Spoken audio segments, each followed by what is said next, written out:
तो कहानी के शुरू होते ही हमें एक लड़का दिखाया जाता है जिसका नाम फ्रैंक था और वो एक मैनियक होता है। मैनियक का मतलब होता है सरफिरा हुआ इंसान या कहें तो पागल, जिस पर प्रोफेशन का क्रेज हो या फिर उसका मेंटल बैलेंस खराब हो चुका हो। रास्ते में चलते हुए फ्रैंक को एक लड़की दिखाई दे जाती है जो कि अपने फ्रेंड्स के साथ क्लब से घर के लिए वापस जा रही होती है। उस लड़की की सारे फ्रेंड्स अपने अपने घर तो चले जाते हैं, लेकिन वो अब पूरी तरह से अकेली पड़ गई थी और वो अकेले ही अपने घर की तरफ चल पड़ती है। फ्रैंक, जिसने काफी वक्त से उस लड़की पर नजर गड़ाई हुई थी, वो उसे उसके घर तक पीछा करने लग गया। थोड़ी ही देर के बाद वो लड़की अपने अपार्टमेंट तक पहुंच चुकी थी, लेकिन फ्रैंक उसके अपार्टमेंट के सभी इलेक्ट्रिसिटी वायर्स को काट देता है, जिससे वहां पर लाइट्स ऑफ हो जाती हैं। फिर फ्रैंक उस लड़की के पास आता है क्योंकि उस लड़की में फ्रैंक को अपने विक्टिम दिखाई दे रही थी। वो उस लड़की को इम्प्रेस करने के लिए बोलता है कि तुम काफी सुंदर दिख रही हो, लेकिन वो लड़की उससे इम्प्रेस होने के बजाय उससे वो डर चुकी थी और जोर जोर से चिल्लाने लग जाती है। लेकिन फ्रैंक उसके मुंह को बंद करने के लिए उसके गले में नाइफ से स्टैब कर देता है, जिससे उस लड़की की मौके पर ही मौत हो जाती है। उस लड़की को मारने के बाद फ्रैंक उसकी सर के स्किन को ही इस तरह से उतारता है कि देखने लायक तो बिल्कुल भी नहीं था। इवन वो उसे अपने साथ लेकर चला जाता है। इसके अगले ही दिन हमें फ्रैंक का घर को दिखाया जाता है, जहां पर हमें बहुत सारे डम्मी देखने को मिलते हैं, क्योंकि फ्रैंक को डम्मीज को रिस्टोर करने यानी चेंज करने का काफी शौक था। मतलब उन सभी डम्मीज को बिल्कुल इंसानों की तरह बनाने का, उन्हें इंसानों की तरह लुक देने का। उसने बहुत सारे डम्मीज को रिस्टोर करके एक शॉप भी बनाई हुई थी, यानी वो हर उस लड़की को मार डालता था जो उसे पसंद आती थी। बाद में वो अपने विक्टिम्स के सर के स्किन को नोच लेता था, जो कि काफी दर्दनाक लगता था, ताकि वो उन स्किन को अपने डम्मीज पर लगाकर उन्हें इंसानों जैसा बना सके। वो डम्मीज दिखने में कहीं से फेक नहीं लगती थी। फ्रैंक एक वेबसाइट को ज्वाइन कर लेता है, जहां पर वो एक लड़की से बातचीत करता है। उन दोनों के फ्रेंडशिप हो जाती है, जिसके बाद वो दोनों मिलने का प्लान बनाते हैं। रात में वो दोनों एक रेस्टोरेंट में मिलते हैं। उस लड़की को फ्रैंक काफी अच्छा लगने लग गया था और वो इसे लाइक भी करने लग गई थी। वो लड़की फ्रैंक से पूछती है कि क्या तुम मैरिड हो, जिस पर फ्रैंक कहता है कि नहीं नहीं, ना तो मैं मैरिड हूँ और ना ही मेरी कोई बेस्ट फ्रेंड है। फ्रैंक का दिल तो चाहता था कि वो उस लड़की को भी मार डाले, इसीलिए उसे अजीबोगरीब तरह के विजन आने लग जाते हैं। वो देखता है कि उस लड़की के सर से खून बह रहा है, उसी जगह से जहाँ से वो अपने सभी विक्टिम्स के स्किन को उतारता है। आसपास वहाँ पर जितने भी लोग बैठे हुए थे वो इसे अजीब नजरों से घूर भी रहे हैं। तभी उसे बहुत ही ज्यादा हेडेक होने लग जाता है। वो फौरन वहाँ से भागता है और अपने मेडिसिन लेता है। मेडिसिन लेकर वो पूरी तरह से पहले जैसा नॉर्मल हो जाता है। यहाँ पर हमें यह पता चला कि फ्रैंक को असल में माइग्रेन था, जिसकी वजह से उसे हेडेक होता रहता था और शायद इसी वजह से उसका मेंटल बैलेंस भी खराब था। फिर वो लड़की फ्रैंक को अपने घर लेकर आती है, लेकिन तभी फ्रैंक के अंदर का जानवर जाग गया और वो उस लड़की का गला घोंटते हुए उसे जान से मार डालता है। वो उस लड़की की भी सर के स्किन को काटकर अपने साथ लेकर जाने लग गया था, ताकि वो उसे भी अपने लाए हुए डम्मीज पर लगा सके। घर पहुंचते ही वो उस लड़की का स्कैल्प को एक डम्मी पर लगाता है। वो समझ रहा था कि शायद वो लड़की, यानी जो अभी अभी उसी के हाथों मारी गई, अभी भी जिंदा है। फ्रैंक को यह बिल्कुल भी नहीं लग रहा था कि वो सारी लड़कियां मर चुकी हैं, बल्कि उसे तो बस यही दिखाई दिया जा रहा था कि वो अभी भी जिंदा हैं। मर्डर्स करने के बाद वो अपने आप को मिरर में देखने लग गया। वो जोर से मारकर मिरर को ही तोड़ डाला, यानी वो ऐसा करना नहीं चाहता था, लेकिन ना चाहते हुए भी कर देता था। वो जो कुछ भी करता है, यानी जो उसने इतने सारे मर्डर्स कर रखे थे, उसे खुद इस बात को लेकर काफी पछतावा भी होता जा रहा था। वो अपने आप पर गुस्सा करने लग जाता है। फिर वो अपने बचपन की बात याद करता है कि जब वो अपने मॉम की बालों को काफी प्यार से सहलाता और बनाया करता था। दोनों माँ और बेटा एक दूसरे को काफी प्यार करते थे, एक दूसरे से काफी अटैच्ड थे। सुबह के टाइम में फ्रैंक देखता है कि उसकी शॉप की बनाई हुई डम्मीज का एक लड़की पिक्चर्स बनाए जा रही है। फ्रैंक शॉप से बाहर आकर उस लड़की से बातें करने लगा। वो लड़की अपने बारे में बताते हुए कहने लगी कि मेरा नाम एना है और मैं एक आर्टिस्ट हूँ। वह कहने लग गई कि मैं अपने शो के लिए आपकी डम्मीज के पिक्चर्स बनाने के लिए आई हूँ, क्योंकि उसकी डम्मीज उसे काफी पसंद आए हैं। यह सुनने के बाद तो फ्रैंक उसे अपने बाकी के डम्मीज को दिखाने के लिए अंदर बुला लेता है। वो एना को बताता है कि मुझे डम्मीज रिस्टोर करना, यानी मुझे उन सभी डम्मीज को चेंज करना काफी पसंद है। इवन ये मेरा पैशन है और साथ ही साथ ये हमारा फैमिली बिजनेस भी है। वो कहता है कि मेरी माँ कुछ टाइम पहले मर चुकी थी और अब से मैं ही इन सारे बिजनेस को संभाले जा रहा हूँ। एना उसके कामों से काफी इंप्रेस हो जाती है, इसीलिए उसे वो अपना कॉन्टैक्ट नंबर देती है ताकि वो दोनों मिलकर काम कर सके। एना जब वहाँ से चली जाती है तब फ्रैंक उसके बारे में सोचता है, क्योंकि एना उसे काफी अच्छी लगी हुई थी और वो उसे लाइक भी करने लग गया था।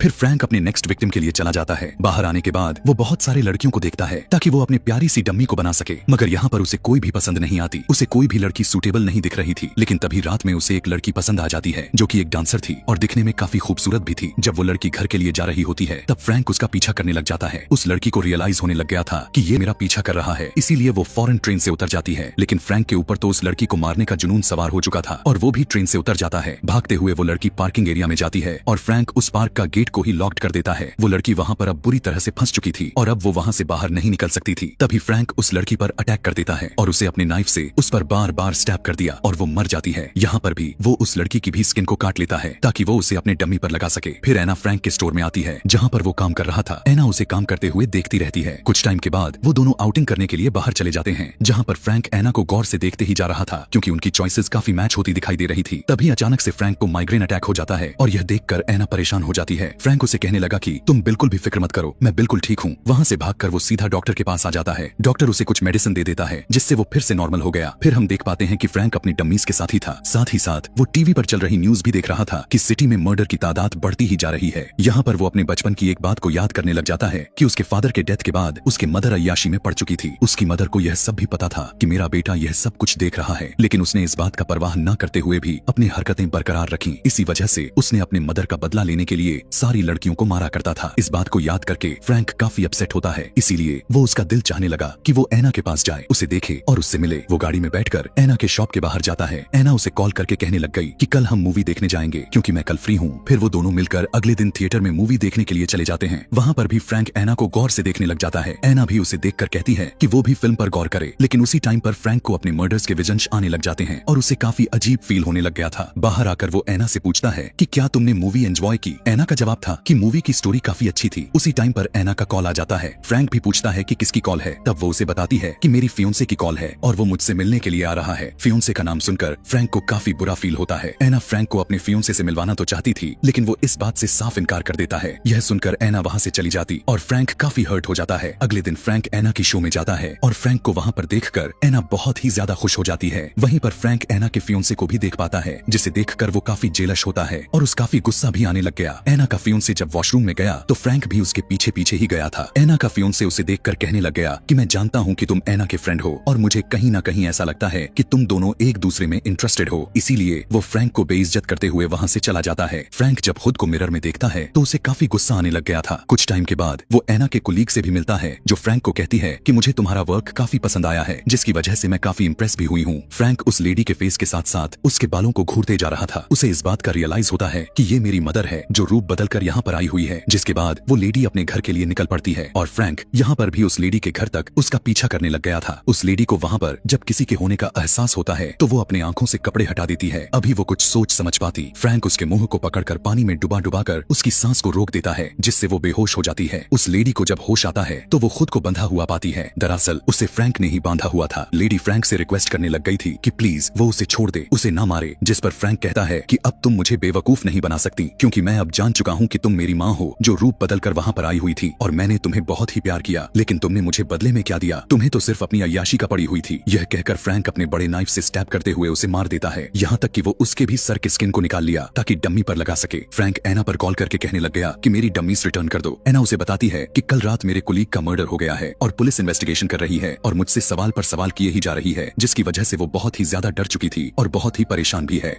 यह सुनकर फ्रैंक एना से कहने लग गया कि तुम्हें रिलैक्स करने के लिए मैं अभी तुम्हारे घर आ रहा हूँ। कल रात जिस लेडी को मारकर फ्रैंक ने उसके सर की स्किन को निकाल कर लाया हुआ था, उसे वो एक डम्मी पर लगा दिया था और उसे एक कपड़े भी पहना भी दिया था। फ्रैंक जब एना के घर जाता है तो वहाँ पर एक आदमी को देखता है। एना उसे बताती है कि ये मेरा नेबर है। तभी एना का नेबर वहाँ से चला जाता है। इसके बाद फ्रैंक एना से पूछने लग जाता है कि तुम्हारा फियोंसे दिखाई नहीं दे रहा, आखिर वो कहाँ पर है? एना कहने लगी कि जब मेरे फियोंसे को यह पता चला कि मैं मुश्किल में हूँ तो उसने मेरा साथ ही छोड़ दिया। एना कहती है कि कल रात मुझे मेरे कुलीग के साथ ही रहना चाहिए था, इससे शायद वो बच जाती। एना रोने लग जाती है। फ्रैंक उसे कहता है कि तुम उसकी मौत का रिस्पॉन्सिबल खुद को मत समझो और वो उसे रिलैक्स करने लग जाता है। फ्रैंक एना से कहने लगा कि इंसान के बॉडी में सिर्फ बाल ही बचे हुए हैं जो कभी भी नहीं मरते। यह सुनकर एना अपने कुलीग को काफी ज्यादा ही मिस करने लग जाती है और रोने लग जाती है। फ्रैंक उसे शांत करते हुए कहने लगा कि तुम्हारी कुलीग तो यहाँ से कुछ ही दूरी पर ही रहती है, तो तुम्हारी कुलीग ने तुम्हें हेल्प के लिए क्यों नहीं बुलाया? सिटी में और भी बहुत सारे मर्डर्स हो रखे हैं जिसकी पुलिस इन्वेस्टिगेशन करने में लगी हुई है, तो क्या तुम उन सबके मौत का रिस्पॉन्सिबल खुद समझोगी? यह सुनते ही एना फौरन से समझ जाती है कि फ्रैंक ने ही उसके कुलीग का मर्डर किया हुआ है। तभी तो वो उसके घर का एड्रेस जानता है। बौखलाते हुए एना नाइफ पकड़कर फ्रैंक को वहां से जाने के लिए कहती है। फ्रैंक एना को काफी समझाने की कोशिश तो करता है, लेकिन एना कुछ भी सुनने को तैयार नहीं थी। वो फ्रैंक को नाइफ से स्टैब करके खुद अपने वॉशरूम में छुप जाती है और अपने उसी नेबर को आवाज देने लग गई थी। एना की जोर जोर से चिल्लाने की आवाज को सुनकर उसका नेबर वहां पर आ गया था, लेकिन फ्रैंक एक चाकू से उस पर अटैक करके उसे इंजर्ड कर देता है। फ्रैंक एना से कहने लगा कि वो जल्दी से बाहर आ जाए, लेकिन एना तो काफी डर चुकी थी, इसीलिए वो बाहर नहीं आती। तभी एना का नेबर उठकर फ्रैंक पर अटैक कर देता है, लेकिन इस बार फ्रैंक उसे मार मार कर उसे मौत के घाट उतार देता है। फिर फ्रैंक डोर तोड़ते हुए अंदर चला जाता है। तेजी के साथ वो एना को दबोच लिया और उसके गले को दबाते हुए उसे बेहोश कर दिया, जिसके बाद वो एना को अपनी गाड़ी में रखकर अपने घर ले जाने लग जाता है। होश आने पर एना एक डम्मी के हाथ से फ्रैंक पर अटैक कर देती है। स्टैब करने के बाद वो वहां से भागने लग जाती है। तब फ्रैंक जख्मी ही हालत में ही उसका पीछा करने लग गया था। एना एक गाड़ी को रोक लेती है और उससे हेल्प मांगने लग जाती है और वो ड्राइवर भी एना को अपने गाड़ी में बैठाकर वहां से भाग जाता है। ड्राइवर भी जब एना को खून में सना हुआ देखा तो उसे अपने कार से टक्कर मारते हुए आगे निकल गया, लेकिन हम देखते हैं कि उनकी कार कंट्रोल से बाहर हो जाती है और उनका एक्सीडेंट हो जाता है, जिससे ड्राइवर के साथ ही साथ एना भी इंजर्ड हो जाती है। फ्रैंक एना के पास आकर देखता है कि एना काफी ज्यादा ही इंजर्ड हो चुकी थी। वो एना को कहता है कि मैं तुमसे बहुत प्यार करता हूँ, मैं तुम्हें चाहने लग गया हूँ। यह कहने के बाद फ्रैंक अपने रेजर से एना के सर के स्किन को भी निकाल लेता है ताकि उसे अपने डम्मी पर लगा सके और घर ले जाकर उसे अपने प्यारी सी डम्मी पर लगा देता है ताकि वो डम्मी एना के रूप में हमेशा उसके साथ रहे। एना के डम्मी को वो ब्राइडल वाली ड्रेस पहनाता है और उसे एक रिंग भी पहनाते हुए सोचने लग गया कि अब उन दोनों की शादी हो चुकी है। लेकिन तभी उसी टाइम पर उसे हेल्यूसिनेशन होने लग जाते हैं कि सारे विक्टिम्स उसे मजाक बना रही हैं, उस पर हंस रही हैं। उसके सारे के सारे विक्टिम्स उस पर अटैक करके उसे भी डम्मी बना देती हैं और वो मर जाता है। यहाँ पर सच में फ्रैंक के अंदर का बीमारी उसे डम्मी बना दिया था। थोड़ी देर के बाद वहाँ पर पुलिस की एक टीम आती है और फ्रैंक को मरा हुआ पाती है। उसके मरते ही यह कहानी यहीं पर खत्म हो जाती है।